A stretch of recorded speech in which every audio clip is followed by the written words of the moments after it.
তাই স্রোতের উল্টা দিকে গিয়ে বেশি দিন টিকতে পারবেন না। লাইনে আসছেন, আলোচনা করেন, আমরা আলোচনা, আমাদের দরজা খোলা। তাহলে তারা ইতিহাসের রাস্তা করে নিক্ষিপ্ত হবে, জনগণ থেকে বিচ্ছিন্ন হবে। আগামী 2026 ফেব্রুয়ারি মাসের প্রথমার্ধে আমাদের পবিত্র রমজানের প্রাক্কালীন নির্বাচন হওয়ার জন্য যে প্রস্তুতি হচ্ছে, ডিসেম্বরে আমাদের তফসিল ঘোষণা হতে যাচ্ছে। সেই তফসিলকে সামনে রেখে কেউ কেউ হুমকি দিচ্ছেন যে যদি জুলাই সনদের মানে আইনি রূপ দেওয়া না হয় তাহলে সেই তফসিল ঘোষণা করতে দেওয়া হবে না। এনসিবি কে বোধহয় বলছেন কদিন আগে। তো তাদেরকে হুঁশিয়ারি করতে বলে বলছে আপনাদের শুভবুদ্ধি উদয় হওয়া উচিত যে দেশের মানুষ যে পুরো স্রোতের উল্টা দিকে যদি চলেন তাহলে পরিণতি কি হবে বুঝে নিয়েন। তাই স্রোতের উল্টা দিকে গিয়ে বেশি দিন টিকতে পারবেন না। তাই এত শুভবুদ্ধি নির্বাচনে আসেন। সবাই জামাতকেও বলবো, যারা স্বাধীনতা বিরোধী অপরাধ, যারা যুদ্ধ অপরাধী, যারা স্বাধীনতা, তাদের বিচার এখনো শেষ হয় নাই, কিন্তু তাদের বিচার এখনো শেষ হয় নাই।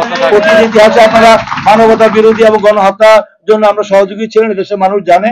আবার যদি আপনারা এগুলি বাড়াবাড়ি করেন তাহলে আপনাদের যে মনে করেন যে নির্বাচনকে প্রলম্বিত করবেন, দীর্ঘায়িত করবেন, পণ্ড করবেন, তাহলে জনগণ কিন্তু আপনাদেরকে প্রতিরোধ করবে, জনগণ কিন্তু নেমে যাবে।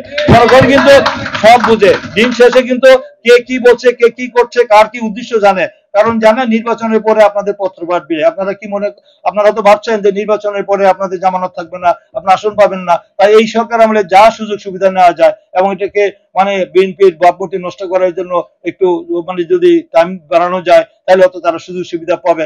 এই ধরনের বক্তব্য দিয়ে মানুষের মধ্যে বিভ্রান্তি তৈরি করা এবং তারা ধর্মকে ব্যবহার করে, ইসলামকে ব্যবহার করে এবং তার মানুষের ভয়ভীতি দেখিয়ে জান্নাতের টিকিট বিক্রি করে যদি মানুষকে বিভ্রান্ত করে আপনারা জনগণের বিরুদ্ধে যান, জনগণ কিন্তু আপনাদের ক্ষমা করবে না। অতীত ইতিহাস মানুষ কিন্তু ভুলে যায় নাই। তাই আমি মনে করি যে আপনাদের তাহের সাহেব কদিন আগে বলছেন আলোচনা করতে রাজি আছি, এখন বোধহয় সোজা লাইনে আসছেন, আলোচনা করেন, আমরা আলোচনা, আমাদের দরজা খোলা।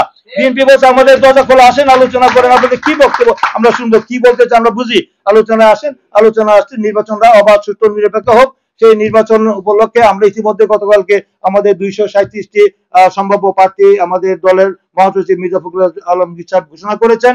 আমরা চাই যে আগামী নির্বাচনে একটি অবাধ, সুষ্ঠু, নিরপেক্ষ, ইনক্লুসিভ, ক্রেডিবল ইলেকশন, অংশগ্রহণ ইলেকশন, যে জনগণ আমার ভোট আমি দিব, যাকে খুশি তাকে দিব, দেখে শুনে বুঝে শুনে যোগ্য ব্যক্তিকে দিব।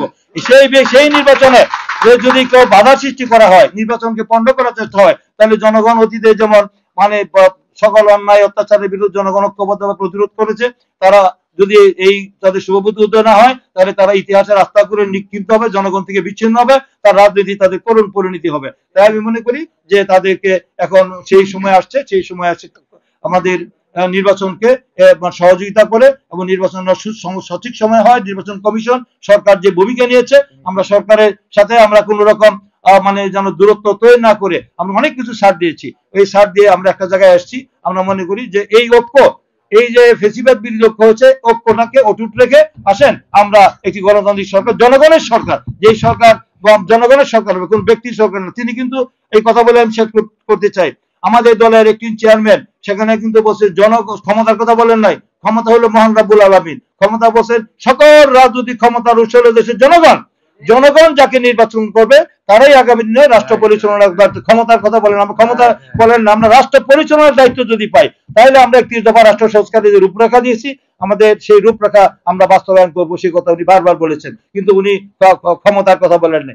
ক্ষমতা হলো মানে জনগণের, জনগণ যাকে দিবে সে রাষ্ট্র পরিচালনা, আমাদের রাষ্ট্র সরকার পরিচালনা করার দায়িত্ব যদি জনগণ আমাদের দেয় তাহলে আমরা এই দেশ পরিচালনা করার জন্য যে অঙ্গীকার করেছেন, সেই প্রতিশ্রুতি দিয়েছেন, একটি দফা রাষ্ট্র সংস্কার, সেটা আমরা বাস্তবায়ন করব।